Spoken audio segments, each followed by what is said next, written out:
Electrocast. Hi, and welcome to Deep Leadership. I'm your host, John Rennie. Well, I hope all is well with you today. This is another special Wednesday morning episode brought to you by our sponsor, Jeremy Clevenger Fitness, who we featured on episode 145. Now, if you've listened to the show for a while, you know that Jeremy helped me get in the best shape of my life in 2022, and he's helping me push that even further in 2023. So if you're working on your health and fitness goals this year, I encourage you to put Jeremy in your corner. I guarantee he will help you reach your goals in 2023. There are links in the show notes to find all of his services. I'm also excited to announce the new sponsor on the show, the Sasquatch Flag Company. The Sasquatch Flag Company is a family-owned business in New England that builds hand-carved American flags from seasoned white pine. Now, if you watch these episodes on YouTube, you will see one of their flags behind me in the studio. Now, I love these flags, and I've been giving them as gifts for years, and I really can't recommend them enough. So go to SasquatchFlags.com and check out all of their unique designs. I have another great show lined up for you today, but before we get started, I just want to remind you to check out the leadership books I've written on either Amazon or my website, johnsrennie.com. This year, I'm offering a new way to purchase all of my books for a discount. I've bundled the books into what I call the Qualified Watchstander series, and you get all three books for 15% off the individual prices. This offer is only available on my website, so check it out if you're looking to step up your leadership game this year. Well, that is it. Today, we're going to be talking about grit, and my guest is Shannon Huffman Polson. She became one of the first women to fly Apache helicopters in the U.S. Army. The lessons she learned by dominating in this highly competitive environment can be directly applied to our lives as well. Now, this was a powerful conversation that I know is going to help you be more successful. So, are you ready to dive in? Let's get started.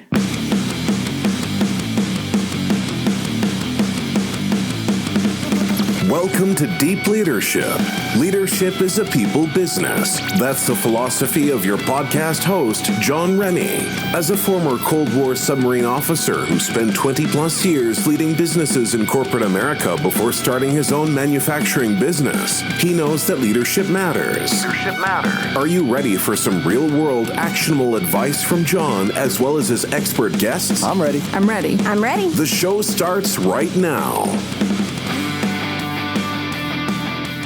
Welcome to the Deep Leadership Podcast. Today I'm joined by Shannon Huffman Polson. Shannon is a leadership speaker, author, and founder of the Grit Institute. She is a U.S. Army veteran who became one of the first women to fly Apache helicopters. She is the author of The Grit Factor, Courage, Resilience, and Leadership in the most male-dominated organization in the world. And I'm excited to have her on the show to talk about how to harness grit to transform your own life and career. So Shannon, welcome to the show. Thanks so much, John. It's really good to be with you.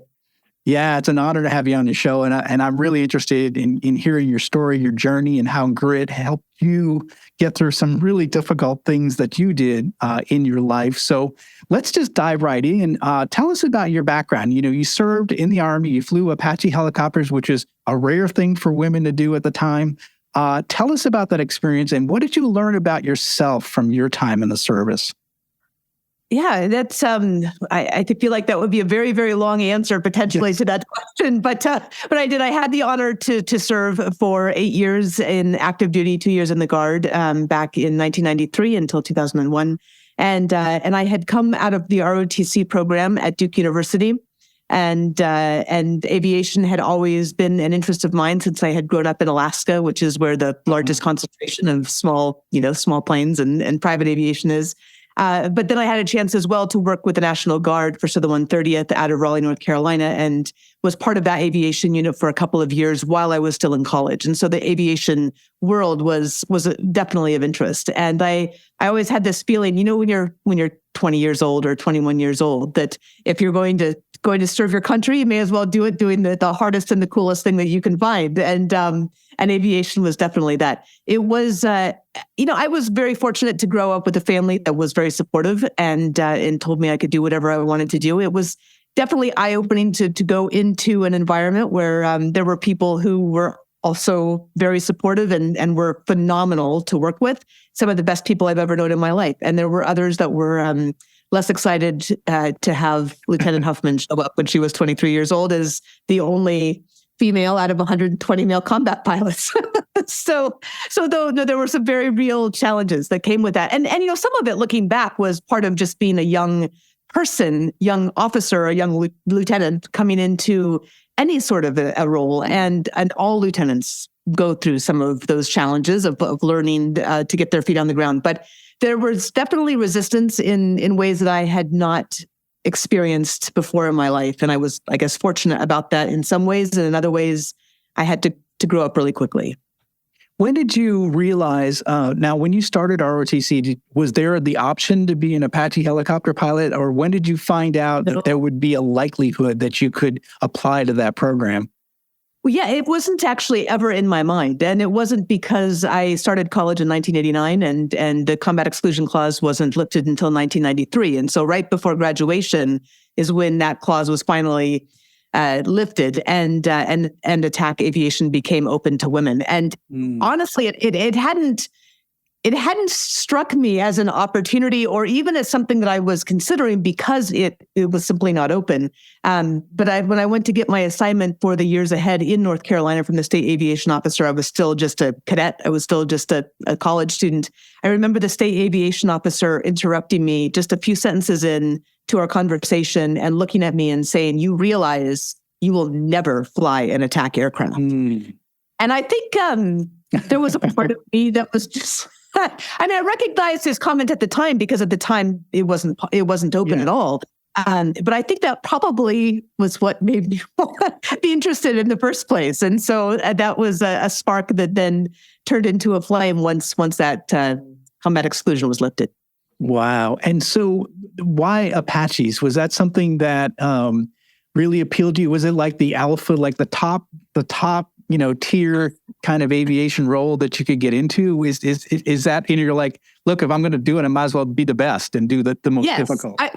I mean, yes and no. I think from the aviation perspective, there's a lot of different ways to look at it. I mean, you fly more if you fly in lift or support, right? Because it doesn't break as much. But I remember going to flight school actually, and one of the cadre in flight school, as we were making our selections or putting in our choices, sat me down and talked about his experience. And I remember him talking about taking off in a battalion formation and all of the crew chiefs lined up on the hangar. And of course, there's only 2 seats in the Apache, so the crew chiefs don't get to fly, which is a whole different sort of a dynamic. And so they were all lined up against the hangar watching these Apaches take off and talking about just the pride that the crew chiefs were feeling, that he was feeling as a pilot. And I think that conversation with that cadre was really what helped turn me towards Apaches. And I also had the feeling because, of course, 1993 was the first desert war, right? That if you're going to be at war, you may as well be able to shoot back. And that seemed like a wise opportunity. Absolutely. Yeah, sure. And yeah, most lethal helicopter out there for sure. It was interesting. I had a guest on, Stephanie Treese, who was one of the first female submarine officers. And I had a chance to interview her, and it was interesting because what I learned through her experience, because I don't know much about helicopters, but I know a lot about submarines. What I learned through her experience is she had to do everything I had to do, right? From nuclear power studying to submarine school to prototype, she had to do everything I had to do. And then she had to show up to a ship that had never really seen women before. And so it was like, so she had the difficulty that I went through, which was very difficult, plus the idea of going into this male-dominated world and being one of the first females on board. What was that experience for you like that? Because this was definitely a male-dominated area, right? It was. And it was interesting, too, because, I had grown up, again, I grew up in Alaska. I had a chance in college to climb Denali as part of a rotary climb, which was a phenomenal experience. I had earned my advanced, the skydiving certificate. So I was used to hanging out with guys. I've always hung out with guys. That was not in and of itself an issue at all. But those are also guys that don't have an issue with you being there. And so I think that was really the challenge. And what was helpful for me many years later, and I'm answering your question kind of by coming in from writing the book, The Grit Factor, was to go back and do the research and start to put words and articulate and define what that experience was like. And there's a term that Stanford law professor Deborah Rhodes uses called the double crucible. And it's that these women, all of us that are women that have gone through these experiences, like you said, need to be on par with or better than the men that they're serving with in their technical abilities. And they need to be able to, at the same time, every day show up in an environment which may or may not support their being there. And so that was a helpful thing to be able to put some definition around, to see the research that had been done around that, because that is what it felt like. And again, this is in retrospect. I think in the midst of it, it felt like grit, right? I was like, okay, this is the term that we use showing up. This is grit. Like, you show up and you do your best and you get through it and and you make sure there's nothing anybody can say, right? Because you're going to be excellent at what you do. And then looking back, realizing what the fatigue that sets in when it's every day, you're kind of armoring yourself against certain things that probably shouldn't be part of a work environment. And I think that takes its toll, honestly. Yeah, no, absolutely. I know Stephanie told me stories like she'd walk down a hallway on the boat, and some of the enlisted guys didn't know how to react to a woman on board, so they brace up against the bulkhead, and she's like, "You don't have to do that," Right.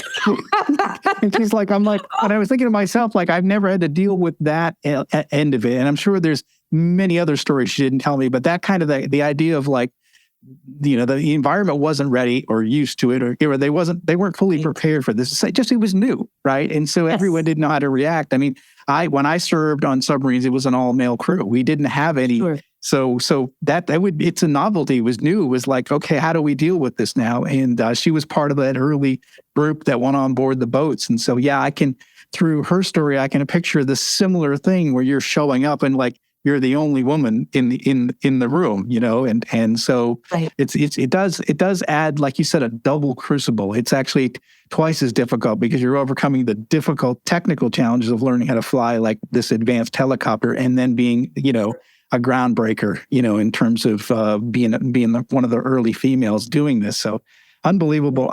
When you talked about grit and your book's about grit, before we dive into the book, how do you define grit? How do you think of it? Yeah, I've always thought of it as this dogged determination and the non-sexy stuff, right? The dogged determination in the face of difficult circumstances. And that's how I've defined it. Angela Duckworth, of course, is the researcher at University of Pennsylvania. She's called it passion and perseverance towards a very long-term goal. And I think sometimes there's a very long-term goal in sight. I think over the last few years, for most of us, the horizon has been a bit more murky. And so sometimes that long-term goal goes in and out of view. And sometimes a passion comes in and out as well, right? And so there is a doggedness and a determination that has to be part of what grit is. But I also think, and I know we're going to get to this in just a moment, that grit is not this finite thing that we pull off the shelf for mile 23 of the marathon or for your heavy lifting days. I've seen your pictures there. Oh, yeah. That's my thing. That's good. But it's part of who we are. And it's much more part of a holistic sense of each and every person. And so I know we're going to get into the different parts of that, but I think that's an important thing because there's a lot of kind of blowback on grit right now. Like, oh my gosh, it's enough. Like, we've gone through enough. We can't just deal with it anymore. We've got to change systems. And that's all true as well. But to understand it a little bit more holistically, I think is really helpful for all of us. Okay, we're going to dive into that. So the book is called The Grit Factor, which I love. What inspired you to put pen to paper and tell your story, but not only your story, but you introduce a lot of other women that went through similar type of, I would say, groundbreaking kind of efforts in there and had to use grit through their whole stories too. So what led you to write the book? Yeah, a couple of things, but the primary thing was a young lieutenant reaching out. And actually it came on the heels of the integration of women into submarines, because I was asked to join this online kind of mentorship group for women integrating into submarines because I had been part of an integration as well. And it turns out none of the women in submarines wanted to talk to an Army aviator, I guess. So I never heard from them. But I did then hear from another Army aviator who was just starting her journey as well. So she was heading down to Fort Rucker to become an aviation, pilot and a leader.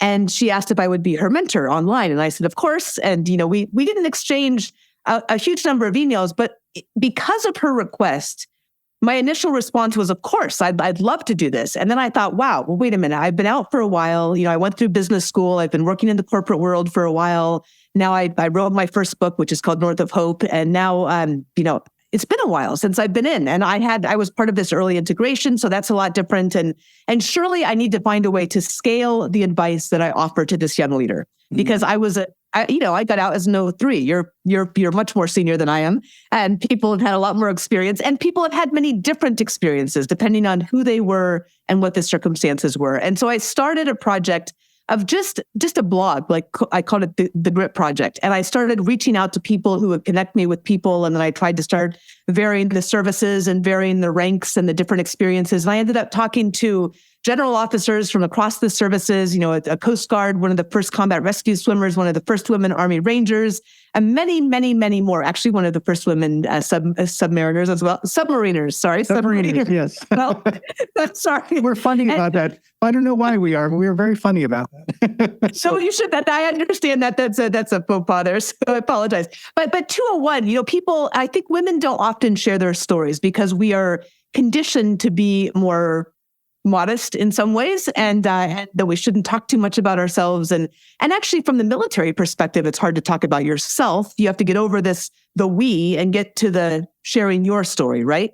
And it's only when it starts to become obvious that there is value in sharing your story for other people that it became evident to me that I needed to do this work. I've always been a writer. I've always loved to write. I still love to write. It's really where I think that I'm called to kind of be in the world and show up in the world among other places. And so I started to do this blog, and then realized after I, had several dozens of interviews, I was like, wow, this is amazing material. It's just the stories, it's the lessons learned. How can I go back and do the secondary research and try to pull all of this together and say, what do all of these experiences share in common? What can we learn from a cohort of leaders that are all vanguards in their fields? They happen to be women, they happen to be military, but this is not a book just for women or just for military, right? This is a book for leaders.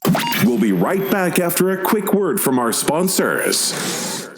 Leadership skills are like any other skills. You need to practice them to get better at them. Best-selling leadership author John S. Rennie knows this. That's why he's written a new book called You Have the Watch. It's a guided journal for leaders designed to take you through an entire year of leadership training.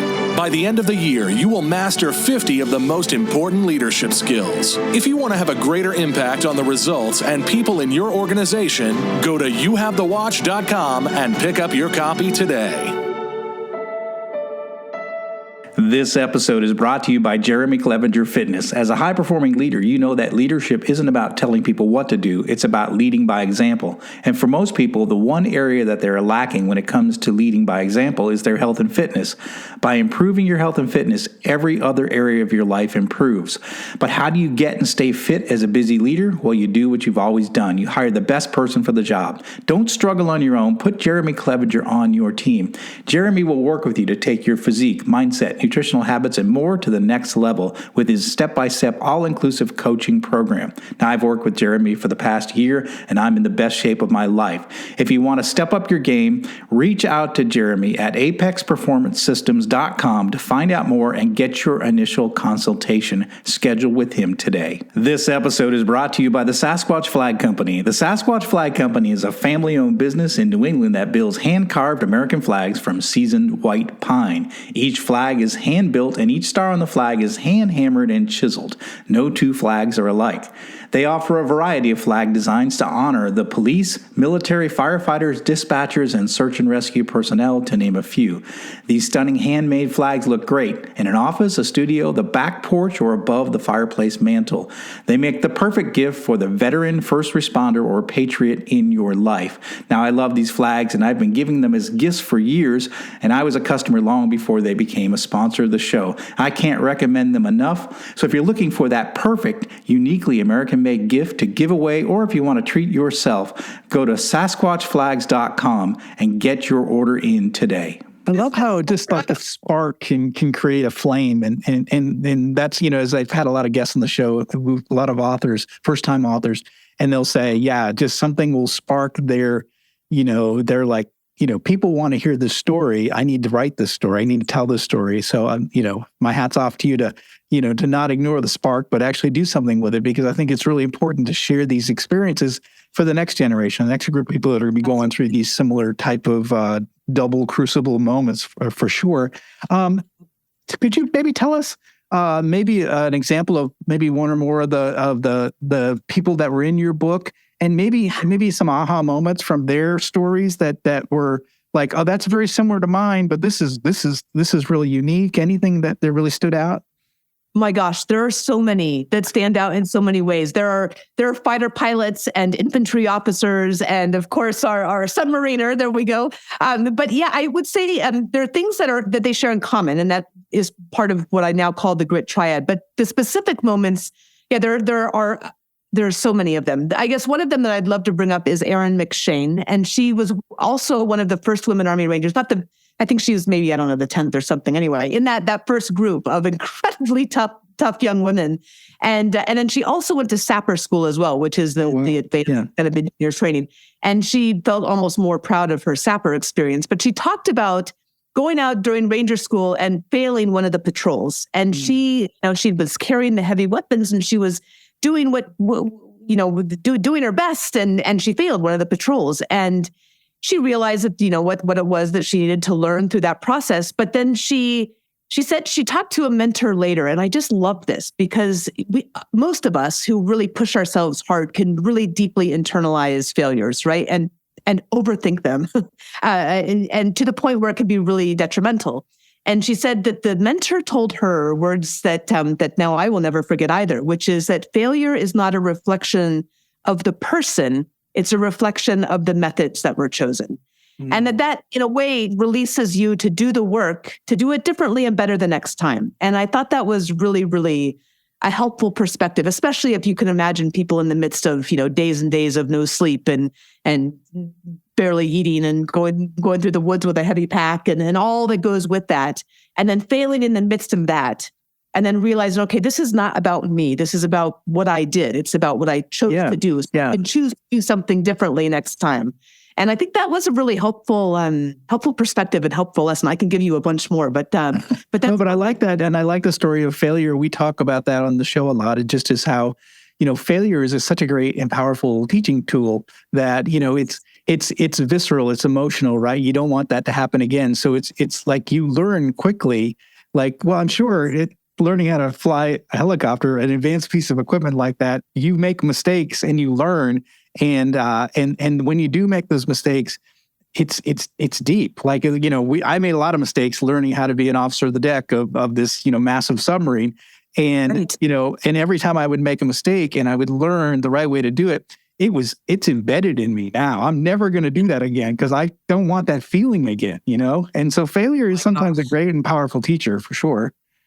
Absolutely. And you can't let it eat away at who you are, right? You have to use that to launch yourself in the direction that then brings you forward. So I think that's a really helpful thing. Yeah. The other piece that was really, really helpful, and I can refer to regularly, was Dawn Dunlop, who's an Air Force general. She's a test pilot. She's a test pilot in literally every single aircraft in the inventory.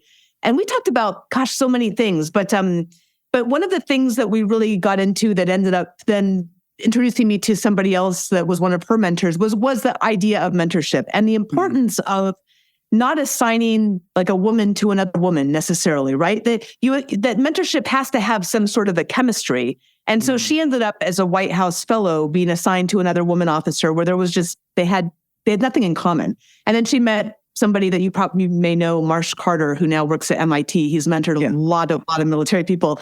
And Marsh Carter and she both loved aviation. Marsh was also a pilot. And so they just sort of clicked and he really became her mentor. And I think that's a really important thing to understand, that mentorship is important, that you need mentors that don't look like you, right? For many, many reasons. And that mentorship also is this reciprocal sort of a relationship. And so I talk about that a lot when people ask about building your team and building and finding that mentor, that it's a little bit more nuanced than I think we often give it credit for being.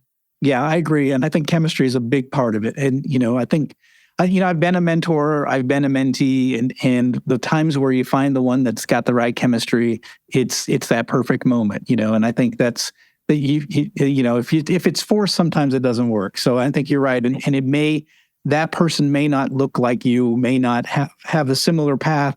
But it's so critical to have somebody there that you can bounce ideas off, especially as a leader, when a lot of times in an organization, you were it. Like I ran my first manufacturing plant at 32 years old. I was it. I was in charge of all these people, and I had no one in the building that was my peer, except one man who happened to work in strategic. He did the strategic projects, like they would do acquisitions and what have you. But he didn't work for me. He was the only person in the shop, the plant, that didn't work for me. And I asked him, I said, will you mentor me? Because I need somebody I can talk to in this building that doesn't work for me, because I'm a lone wolf here. Like I have no peers here, Right. And that was so valuable for me as an early leader with my first manufacturing plant, having someone I could talk to that didn't work for me, or wasn't in my chain of command, but could give me wisdom and to help me think through things. And it was very, very valuable. Yes.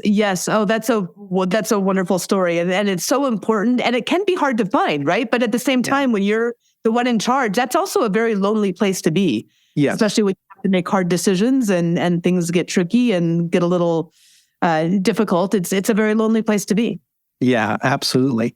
So let's dive into grit a little bit. I mean, obviously grit is an important factor in success. It was certainly important in the things that you did.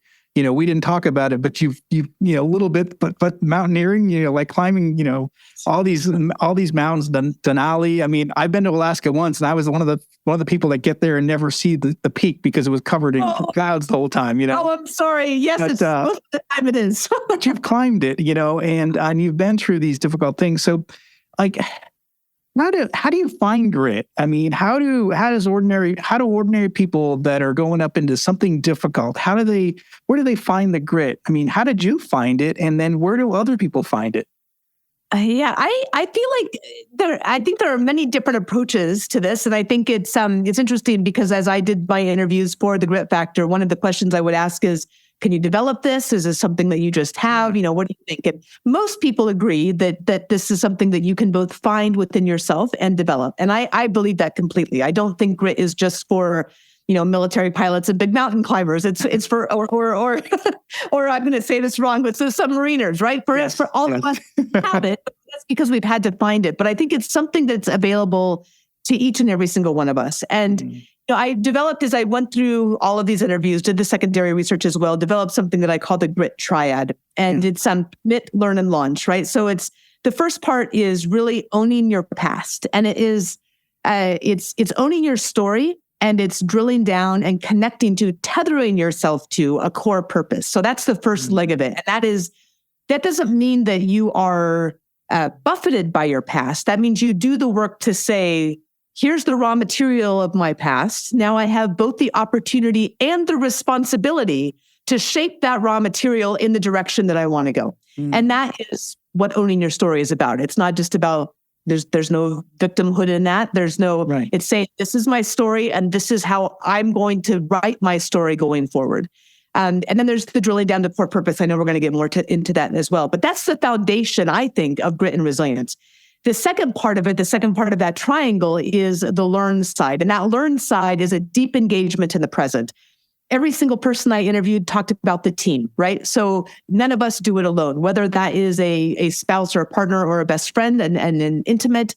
It's also usually a colleague of somewhere, maybe not on the manufacturing floor necessarily, but somewhere, possibly a mentor. But there's a team that you can depend on and that you build and depend on.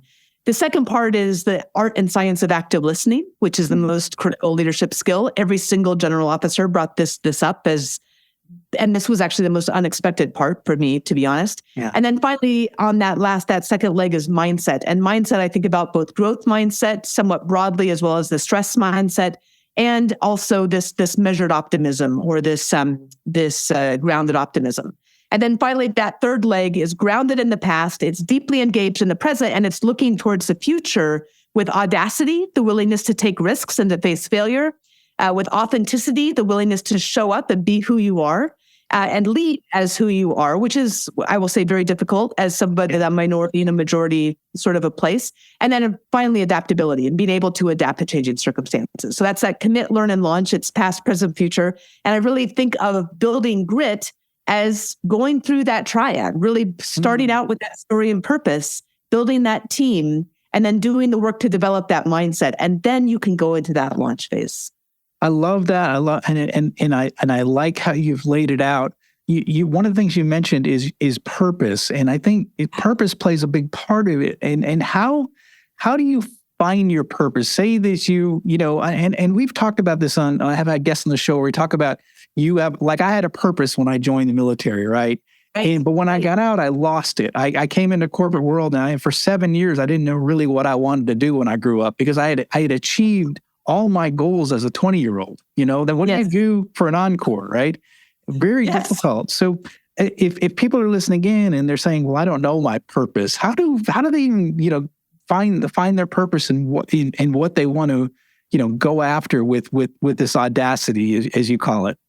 Yeah. No, it is, this is, I think, maybe the most critical thing next to mindset. And together, actually, there's a purpose mindset, which is a whole nother way of thinking about them both. But I agree, many veterans especially, but actually anybody leaving any kind of a really insular environment and then moving to something else, or maybe going through a major life change with death or divorce or being laid off.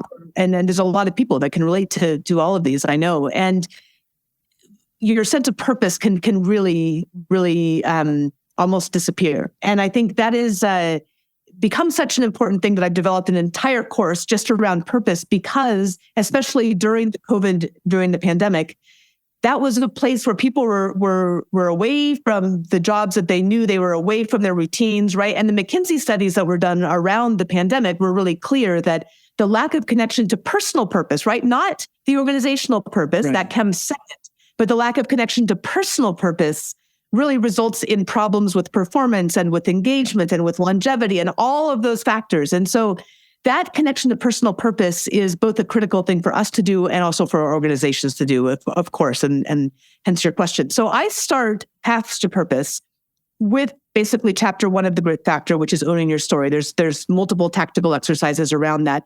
And then we go into purpose. And Paths to Purpose blows this out, but where I recommend people start is with what probably from manufacturing is called the 5 whys. And this is something that Toyota, right, of course, engineered to be able to drill down into the root cause of deficiencies. And it's asking why, not one time, but 5 times. And I give this example of being in the operations shop, which was my very first assignment as a lieutenant. I wanted that flight platoon. You need that flight platoon to be able to either demonstrate leadership and or learn leadership, right? Both things. And I was assigned to this back office staff position. And I will say I felt like it was probably unfair. It was probably because I was a woman. That may or may not have been the case. But there was a year on staff sitting in the back corner of a windowless hangar, starting to type up operations orders or the appendices to operations orders, like at 6:00 at night when everybody else went home, for a year. And I wasn't doing much flying. And I had no control over the circumstance, right? And so how do you find in the midst of a circumstance that you don't have control over, you don't have any input into really at all, how do you find that purpose? And I think about, okay, what if you ask yourself in that circumstance, the 5 whys? Why was I there? Well, I was there to fly and fight the Apache helicopter, right? Why? I was trained to do so. Why? I had asked for, I had earned that opportunity. Why? I wanted to serve my country. That's pretty good, right? But you have to force yourself to drill down to that 5th level why or deeper. And here's the key. Here's the criteria. The why that you arrive at for your purpose needs to be agnostic of the organization and agnostic of the specific job. Yeah. It has to be completely agnostic. So I wanted to serve, right? My purpose was to serve. I'd been brought up to serve and making food for the homeless through our church and delivering food on Christmas Eve with my father. And so those sorts of things teach you those values and that sense of who I was. So who I was about service. And when you can tether yourself to that purpose, you can get through any kind of turbulence that comes your way. Because you keep returning, making sure that you're making decisions connected to that purpose. And you'll eventually find your way into that place that you're meant to be. It's not easy. It's not easy. And it takes, I think, a lot of introspective work. And then it takes some faith moving forward, still tethered to that purpose, that if you remain tethered to that purpose and keep taking steps forward, you're going to ultimately end up where you need to be. Yeah, I think you're right. And I think the other thing is you're able to put up with a lot of grief along the way, a lot of mundane work. I mean, I'm an entrepreneur. I started my company 7 years ago. There's a lot of mundane things that go into entrepreneurship that nobody talks about, right? And so, I have to do a lot of paperwork, and I hate paperwork. I just want, I want to go sell. I want to develop products. I want to grow. But there's a lot of mundane things. But if you're thinking about my purpose and why I'm here and what I want to get done, it'll help you get through those tough times, those boring times, those, like you were saying, typing up orders at 6 p.m. when you really don't want to be there. If you keep focused on what your purpose is, then I think it makes it easier to get through some of the drudgery of what you're facing, Absolutely. No, and it's critically important. And this idea of, there's a guy named Aaron Hurst, and I quote his book, The Purpose Economy, in The Grit Factor. And he's continuing to do work around purpose and right now bringing this concept of the purpose mindset into schools, which I am also now including in the courses that I run through the Grit Institute. And the purpose mindset, I think the other idea of purpose is it gets you out of yourself. Like, I think we can make ourselves crazy with the navel gazing sometimes, right? And there's a little too much put on this. Who you are is important, but like at the end of the day, your identity is not the end. Your identity serves a greater purpose, or we are going to continue to be in this mental health crisis, right? And I think part of this needs to be connecting to something bigger than ourselves. Yes. So that purpose work is just critically important, and it is also what the world needs from all of us. Absolutely. That was so important, so important. Well, I mean, as our listeners are listening in and they're getting excited about this stuff, how would they, where would you recommend what they do to get started to thinking about, I like the grit triad, thinking about purpose, thinking about their story. How do you recommend they get started? Yeah, well, you can, as just an easy start, you can go on to thegritinstitute.com/manifesto and download your free Grit Manifesto. That's sort of a fun way to get started. And of course, the Grit Factor will bring you deeper into all of this, which is available anywhere that books are sold. And so I'm online at shannonpolson.com as well, and a little bit on Instagram and a lot more on LinkedIn. So I'd love to see any of those places. Oh, that's awesome. Well, I think this has been a powerful conversation. I think, leaders, as you're listening into this and you're thinking, wow, do I really have a purpose? Am I suffering through the drudgery of my job? Do I not like what I'm doing right now? Do I have a purpose? Do I have a North Star that's driving me and helping me, guide me? If you don't have that or you're struggling, these are great resources. We're going to put links in the show notes for all of Shannon's resources. And I highly recommend you pick up this book. I highly recommend you go to her website. A lot of great resources on that website. I've been through it. Fantastic. And it'll really help you get your focus, learn what grit is, and learn how to develop your own personal grit to be able to achieve all the goals that you want in your career and in your life. So, Shannon, I really appreciate you coming on the show and talking about this. It's such an important topic. Well, it's a real pleasure, John. I'm a longtime fan of yours, so I really appreciate the opportunity to have the conversation. Absolutely. Well, again, thanks again. Well, that's it for today. Thank you for listening to Deep Leadership. If you like this podcast, please subscribe and share so we can continue to build a world with better bosses. Until next time, this is John Rennie saying take care and lead well.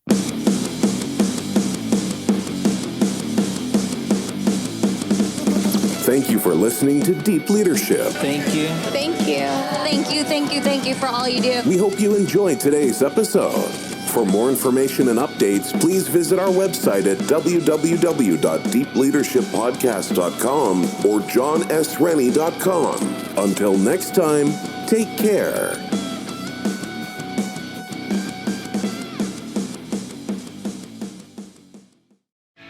If you're a working professional wondering what's next for your career, you've come to the right place. Whether you're looking for a promotion, growth, or a potential career transition, look no further. With over 30 years working in a variety of industries, I share my insider knowledge with those ready to get ahead on Career Advancement with Craig Ansell. Tune in to get your strategies for success.